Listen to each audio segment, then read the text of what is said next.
다 함께 기도하심으로 10월 29일 엎드림 새벽 예배를 하나님 아버지께 드리겠습니다. 사랑이 많으신 하나님 아버지, 감사합니다. 오늘도 우리 가운데 호흡을 주시고 또한 생명을 주시고 무엇보다 하나님을 향한 갈망을 허락하여 주셔서 이른 새벽부터 주의 말씀 듣게 하여 주시니 감사합니다. 날마다 주의 말씀으로 살아가게 하시고 이 세상 가운데에서 주의 말씀으로 말미암아 이 땅 가운데 승리하는 안산제일의 모든 성도님들 될 수 있도록 축복하여 주시옵소서. 그렇게 이루실 주님을 기대하옵고 모든 말씀 예수 그리스도의 이름으로 간절히 기도드립니다. 아멘. 찬송가 449장 함께 찬송하겠습니다.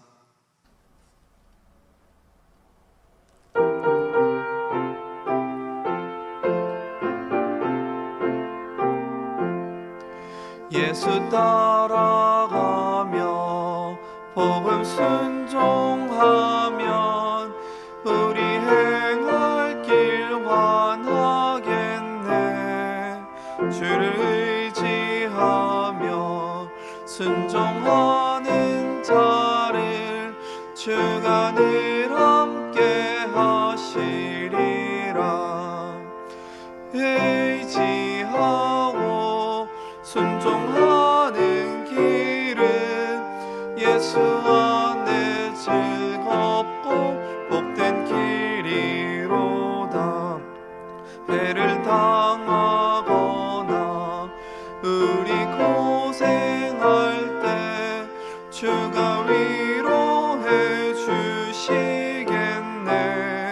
주를 의지하며 순종하는 자를 주가 안위해 주시리라. 의지하고 순종하는 길은 예수 안에 즐겁고 복된 길이로다.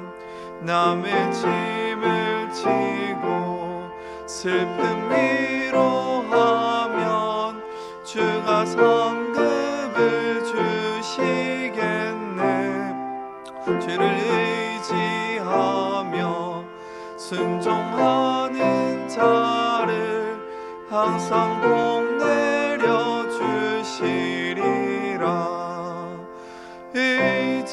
의지하고 순종하는 길은 예수 안에 즐겁고 복된 길이로다. 우리 받은 것을 주께 다 드리면 우리 기쁨이 넘치겠네. 주를 의지하며 순종하는 자를 은혜 풍성케 하시리라.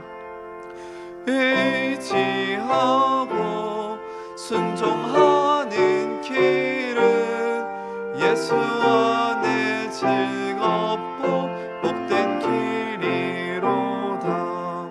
주를 힘입어서 말씀 잘 배우고 주를 모시고 살아가세. 주를 의지하며 항상 순종하면 주가 사랑해 주시리라. 의지하고 순종하는 길은 예수 안에 즐겁고 복된 길이로다. 오늘 우리에게 주신 하나님의 말씀은 에베소서 6장 1절에서부터 9절까지의 말씀입니다. 신약성경 에베소서 6장 1절에서부터 9절까지의 말씀을 이제 봉독합니다. 자녀들아, 주 안에서 너희 부모에게 순종하라. 이것이 옳으니라. 내 아버지와 어머니를 공경하라. 이것은 약속이 있는 첫 계명이니 이로써 내가 잘되고 땅에서 장수하리라. 또 아비들아, 너희 자녀를 노엽게 하지 말고 오직 주의 교훈과 훈계로 양육하라. 종들아 두려워하고 떨며 성실한 마음으로 육체의 상전에게 순종하기를 그리스도께 하듯 하라. 눈가림만 하여 사람을 기쁘게 하는 자처럼 하지 말고 그리스도의 종들처럼 마음으로 하나님의 뜻을 행하고 기쁜 마음으로 섬기기를 주께 하듯 하고 사람들에게 하듯 하지 말라. 이는 각 사람이 무슨 선을 행하든지 종이나 자유인이나 주께로부터 그대로 받을 줄을 알미라. 상전들아 너희도 그들에게 이와 같이 하고 위협을 그치라. 이는 그들과 너희의 상전이 하늘에 계시고 그에게는 사람을 외모로 취하는 일이 없는 줄 너희가 알미라. 이 말씀은 살아계신 하나님의 말씀입니다. 아멘. 이런 시간임에도 불구하고 주의 말씀 듣기를 사모하여서 예배의 자리로 나오신 모든 성도님들에게 넘치는 은혜가 가득하시기를 소망합니다. 오늘은 에베소서 6장 1절에서부터 9절까지의 말씀을 가지고 모든 것을 주께 하듯 이라는 제목으로 하나님 말씀을 증거하겠습니다. 제가 가끔씩 보는 TV 프로그램이 하나 있는데요, 바로 요즘 육아 금쪽 같은 내 새끼라는 프로그램입니다. 왜냐하면 이제 저도 아빠가 되어서 좋은 아빠가 되기 위해서 그것들을 연습하는 마음으로 가끔씩 이 프로그램을 찾아보고 있는데요, 이 프로를 보다 보면요 진짜 화가 머리 끝까지 날 때도 있고요, 또한 가슴이 먹먹할 정도로 되게 가슴이 아픈 경우도 있어요.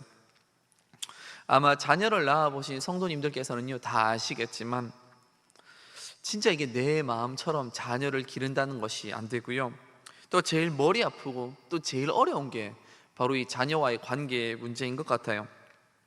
내 마음은 그게 아닌데, 또 내 뜻은 그게 아닌데, 내 의도는 이랬다는 것이 아닌데, 근데 이게 내가 생각하는 것처럼 되지 않더라고요. 그래서 유독 어려운 것 같습니다. 저와 저희 부모님과의 관계를 생각해 봐도 그런 것 같아요. 물론 이제 저희 부모님께서도 저를 사랑하시니까 그렇게 행동하고 그렇게 이야기를 하셨던 것이겠죠. 저보다 인생을 오래 사셨고 사회적 경험도 많으시고 그렇기 때문에 아마 그러한 충고들을 저에게 하셨던 것 같아요. 그런데 제가 그것들을 막상 들었을 때, 그것들을 받아들일 때는 또 그 의도와는 다르게 해석이 되더라고요. 그때와는 부모님이 살았던 시대와 또 내가 살아가는 지금 시대는 다르고, 또 지금 내가 살아가고 있는 나만의 특수한 환경이 있고, 무엇보다 지금 나는 내 고민들이, 내가 내린 결론들이 내가 하는 행동이 최선이라고 생각했거든요. 그렇기 때문에 부모와 자녀 사이에서는 언제나 갈등이 가득한 것 같습니다. 그런데 지금 우리가 살아가고 있는 이 시대에만 부모, 자식 간의 갈등이 있었던 것은 아닌 것 같아요.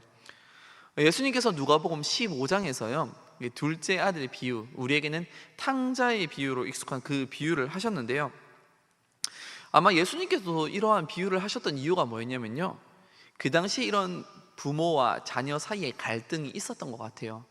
만약에 그 당시에 부모와 자녀 사이에 갈등이 없었다면요 예수님께서 굳이 이러한 비유를 들지는 않았을 것 같습니다. 그렇게 아마 예수님께서도 이러한 비유를 사용하셨던 것이 그들에게 되게 익숙한, 그들에게 되게 편한 일상 중에 있었던 일이었기 때문이진 않을까, 이렇게 유추할 수 있다는 것이죠. 일단 오늘의 본문, 그리고 바울이 살고 있었던 시대에서도 이 부모와 자녀 사이의 갈등은 존재했던 것 같아요. 그래서 이 오늘 우리가 읽은 본문 에베소서 6장에서도 부모와 자녀 사이에 대하여서 권면하고 있습니다. 그런데 바울은요 그 오은영 박사님이 이야기하시는 것처럼 이럴 때는 이렇게 행동하세요, 이럴 때는 받아주시면 안 돼요, 이럴 때는 기다리셔야 해요, 이렇게 하나하나처럼 행동에 대한 솔루션을 주지 않습니다. 가장 근본적이고 가장 원초적이면서 가장 기본적인 것 딱 한 가지만을 자녀와 그 부모에게 요구하고 있다는 것입니다. 그것은 우리가 바로 이날 전에 읽었던 에베소서 5장 21절의 말씀을, 그 내용을 계속해서 이어가고 있는데요, 5장 21절의 말씀을 제가 다시 한번 읽어드리겠습니다. 그리스도를 경외함으로 피차 복종하라. 그리스도를 경외하는 것이 모든 것의 기본이라는 것입니다. 그리고 그 다음 자녀들을 향하여서 연속으로 이렇게 이야기하고 있습니다. 1절의 말씀입니다. 자녀들아, 주 안에서 너희 부모에게 순종하라. 바울은 자녀들에게 부모에게 순종할 것을 요구하고 있습니다. 그러나 그 순종이요, 무조건적인 순종을 이야기하는 것이 아니라 주 안에서 순종하기를 이야기하고 있다는 것입니다. 왜냐하면 주 안에서 순종하라는 것은요, 자녀와 부모가 모두 성도이고 부모의 가르침이 궁극적으로 아버지이신 하나님의 뜻에 부합하는 것이라는 것을 전제하고 있기 때문이에요. 또한 자녀들에게만 순종을 이야기하고 있는 것이 아니라요, 더 나아가서 아비, 즉 부모에 관하여도 권면을 이어가고 있습니다. 4절의 말씀입니다. 또 아비들아, 너희 자녀를 노엽게 하지 말고 오직 주의 교훈과 훈계로 양육하라. 노엽게 하다는 것은요, 분노하게 만든다라는 뜻입니다. 자녀를 분노하게 만든다라는 것은요, 죄에 빠지게 하고 마귀에게 틈을 주는 결과를 낳을 수 있습니다. 교훈은 마땅히 해야 할 것들에 대한 지침과 지침대로 행하게 하는 훈련을 뜻하고, 훈계는 하지 말아야 할 것들에 대한 경고와 꾸짖음을 이야기합니다. 중요한 것은 오직 복음에 근거한 주의 교훈과 훈계가 되어야 한다는 것입니다. 내 자녀가 잘 되기를 바라는 마음으로 자녀를 사랑한다라는 이유만으로 하는 모든 행동들이 용납된다라는 것이 아닙니다. 그리스도를 경외함으로 피차 복종하라고 이야기했던 것처럼 부모와 자녀 사이에서도 존중이 필요하면서요, 복음에 근거한 주의 교훈과 훈계 아래에서 순종이 필요하다라고 바울은 이 에베소서 6장에서 이야기하고 있는 것입니다. 제가 지난달에 제 아들을 처음 교회에 나왔을 때 첫 나들이 기도를 받았는데요, 그때 제가 고백했던 구절 중에 이러한 내용이 있었습니다. 주님께서 우리 가정에 허락하신 선물입니다. 주께서 허락하신 생명을 주님께 드리오니 기쁘게 받아 주시옵소서. 이것이 의미하는 것이 도대체 무엇입니까? 비록 내가 낳은 자녀인 것 같아요. 내가 힘들게 낳은 자녀인 것 같아요. 내 노력으로 만든 자녀인 것 같아요. 하지만 그것을 허락하신 것이 바로 하나님이시다. 그리고 그 생명의 참 주인은 바로 하나님이시다. 그렇기 때문에 바울은 비록 자녀이더라도 하나님께서 주신 것을 인정하며 하나님께서 허락하신 선물이라는 것들을 인정하고 주께 하듯 하라 라고 이야기하고 있는 것입니다. 그렇게 부모라는 이유만으로요, 부모의 생각대로 인간의 생각과 인간의 방식으로 그것들을 해결하는 것이 아니라 주께 하듯이 주의 말씀, 즉 복음에 근거한 교훈과 훈계를 하라고 권면하는 것입니다. 또한 바울은 가정에서 그치지 않고 더 나아가서 종과 상전의 관계에 대하여도 이야기를 하고 있습니다. 이 당시에 종과 상전의 관계는 되게 익숙한 문화이자 관계였거든요. 지금으로 따진다면 알바생과 사장 혹은 회사, 일터에서의 관계에 대해서 이야기한다라고 볼 수 있습니다.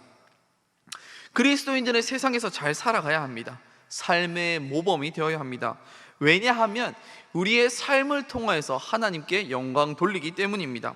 그러나 가끔 사람들 중에 일부는요, 사람들의 환심을 사거나 칭찬과 호의를 받으려는 이유로 잘 살아보려고 노력하는 사람들도 있습니다. 6절에서는 바로 이러한 행동에 대하여서 권면하고 있습니다. 6절의 말씀입니다. 눈가림만 하여 사람을 기쁘게 하는 자처럼 하지 말고 그리스도의 종들처럼 마음으로 하나님의 뜻을 행하고, 육체적 상전에게 순종하는 동기나 목적이 상전의 환심을 사거나 칭찬과 호의를 받으려는 것에 그쳐서는 안 된다고 이야기하고 있는 것입니다. 비록 지금 육체의 상전을 섬기는 종으로 살고 있다 하더라도요, 참된 주인이신 그리스도의 뜻에서 벗어난 것이 아니라 그리스도의 주권적 통치 아래에 있다는 것을 우리는 알고 있고 또한 믿고 있기 때문에 육체적 상전에게도 주께 하듯이 섬길 수 있어야 한다라는 것입니다. 우리의 행동으로 사람들을 속일 수 있는 것 같습니다. 우리의 말로도요, 사람들의 마음을 속일 수 있는 것 같아요. 열심히 일하는 척 할 수 있어요. 성실한 척 할 수 있어요. 이 사람을 좋아하는 척 할 수 있어요. 그래서 이 사람을 이용할 수도 있어요. 하지만 하나님께서는 우리의 중심을 보고 계시다는 것입니다. 하나님께서는 우리의 마음을 보고 계시다는 것이에요. 그렇기에 우리는 하나님을 속일 수 없다라는 것입니다. 하나님께서는 그 모든 것들의 중심을 보시고 그 마음을 보신다는 것을 믿으시고 또한 그렇게 살아가시기를 간절히 소망합니다. 이것처럼 사람을 기쁘시게 하는 것이 아니라 먹든지 마시든지 무엇을 하든지 다 온전히 하나님의 영광을 위하여 살아가는 안산제일의 모든 성도님들이 되시기를 축복하고 소망하겠습니다. 이어서 바울은 상전들에게도 종들을 그리스도께 하듯 인격적으로 대하라고 권면하고 있습니다. 가끔씩 이 자본주의의 시대 속에서 살아가다 보면요, 내가 이 사람을 부려도 된다 라고 생각하는 경우가 있습니다. 내가 정당하게 이 사람을 고용하여서 이 사람을 쓴다라고 생각하는 사람들이 있어요.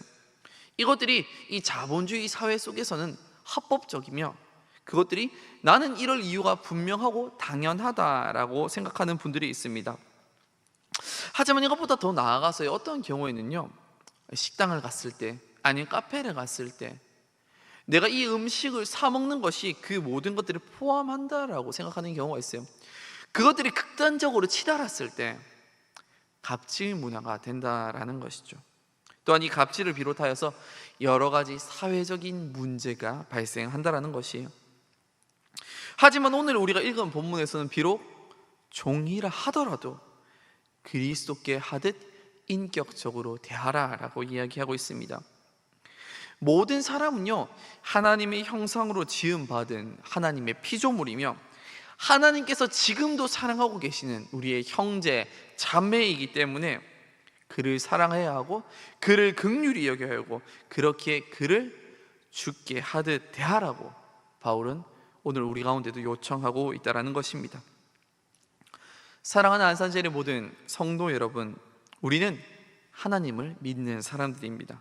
또한 그것들을 고백하며 삶으로 또한 믿음으로 살아가는 사람들입니다. 또한 우리가 믿는 하나님은요, 우리와 늘 함께 하시는 하나님입니다. 하나님께서 임마누엘, 우리와 함께 하신다라고 약속해 주셨기 때문입니다. 사도 바울과 칼빈은요, 이러한 임마누엘 하나님의 신앙을 바탕으로 코람데오라는 좌우명을 가지고 살아갔습니다. 이 코람데오라는 단어는요, 라틴어인데요, 그 뜻은 하나님 앞에서라는 의미를 가지고 있습니다. 사랑하는 안산제일의 모든 성도 여러분, 우리는 매일 코람데오의 정신으로 살아가야 합니다. 사람에게 잘 보이기 위해서 그렇게 살아가는 것이 아니라요, 우리의 진짜 모습을 숨기며 살아가는 것이 아니라 우리의 이득을 생각하는 것이 아니라요, 하나님 앞에서 하루하루를 살아간다는 고백으로 모든 것들을 주께 하듯 살아가시기를 간절히 소망하겠습니다. 그래서 여러분들의 가정 가운데, 여러분들의 일터 가운데 정말로 그리스도인의 모습으로 살아가시기를 간절히 소망합니다. 그래서 여러분들이 모든 것들을, 그 작은 것들부터 주께 하는 그 모습을 보고 이 세상의 모든 사람들이 주께 나아오는 그러한 역사를 경험하는 저와 여러분들이 되시기를 간절히 소망하겠습니다. 기도하겠습니다. 사랑의 하나님 아버지, 오늘도 우리 가운데 하나님의 마음을 알게 하시니 감사합니다. 혹시나 하나님, 우리가 이 세상 가운데에서 그저 잘 살고만 하는 마음으로 살아가지는 않았습니까? 사람에게 잘 보이기 위하여 그렇게 살아가지는 않았습니까? 이 순간 우리가 다시 한 번 더 하나님 앞에 서기를 간절히 소망합니다.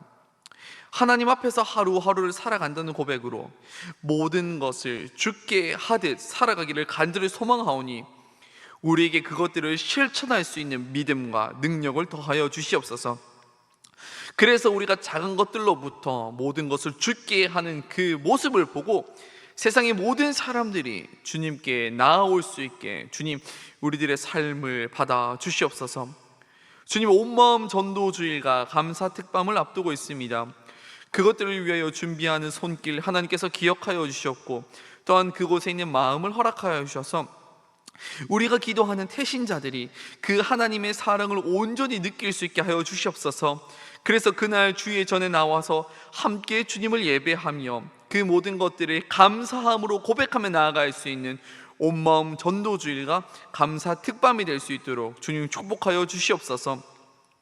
원로 목사님과 사모님 영육간의 간건함을 허락하여 주시옵고, 가는 곳곳마다 그리스도의 향기가 가득하게 하여 주시옵소서. 또한 허요한 담임 목사님에게도 사도 바울과 여호수아의 영성을 허락하여 주셔서 그 말씀이 선포될 때 능력이 나타나게 하시고, 안산 제일교회를 이끄시기에 부족함이 없는 목사로 세워 주시옵소서.